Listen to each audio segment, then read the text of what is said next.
first thing we're going to go over is, I talked about it a little bit last night along with all the other stuff we talked about, is the click block. Why do we do the click block? Because you got a habit of getting in that peekaboo because you're not moving and your head's not moving, and you just want to get there and sit there.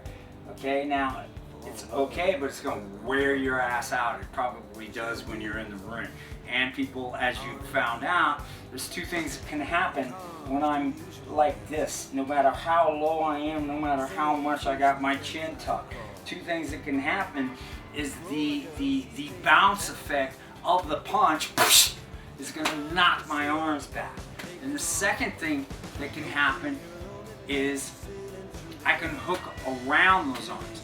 And actually there's three things, because the third thing that can happen is I can hook around those arms, and if you don't draw them back to tighten up, I can pull your arms out and down.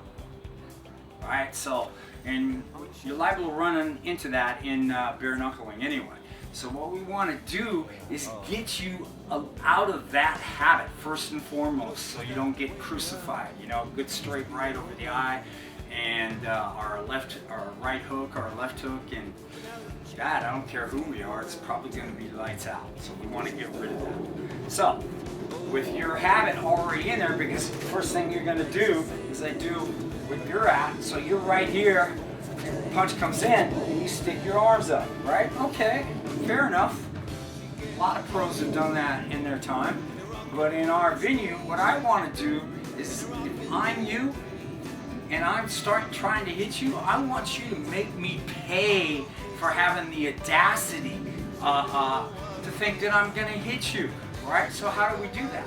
Say, let's go from your position where you're nice and relaxed, or even a modified peekaboo right here, you know, like Tyson used to do. The guy throws a right. What I'm going to do is I'm going to launch my arms forward, and I'm going to click them together. So what it looks like is this. Notice, maybe can't see it in the video, I'm doing a drop step. We'll work on those later on for your movements. Alright, so using a maze bag, I hope you got a maze bag. If you don't have a maze bag, make a maze bag. It'll cost you about 25 bucks. Danny on his site, Superhero Systems, got an excellent video on making a maze bag. Make the maze bag about 15 to 25 pounds, so it has a little tenacity behind it when you're hitting it, and feels more like a human brain. Alright, so now that straight punch comes, I click together. See? Watch. From my position, I'm slamming my forearms together. Can you imagine what's going to happen to the guy? This bag is now you click blocking. And I hit your friggin' elbow.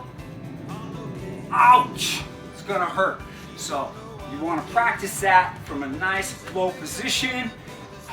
And the other thing is, don't stand there and click block. You're still going to absorb all that guy's momentum. Step forward. See what happens? That's an aggressive block, my friend. That's an offensive defense. Step forward, block it. Step back, step forward, block it. Step back, back, dropping in, dropping in, dropping in, just like that. Now, that's perfect for counter. Shoo! See what happens?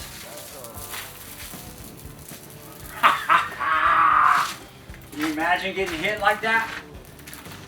Just ruined my maze bag. Okay, that's the first thing. Oh, that's the very first thing we're gonna work on, my friend, as my sands and my bean come pouring on to the ground. Alright, so that'll give you something to get started on ASAP. Until the next video, this is Johnny G, the American Bare Knuckler, saying, leave no doubt.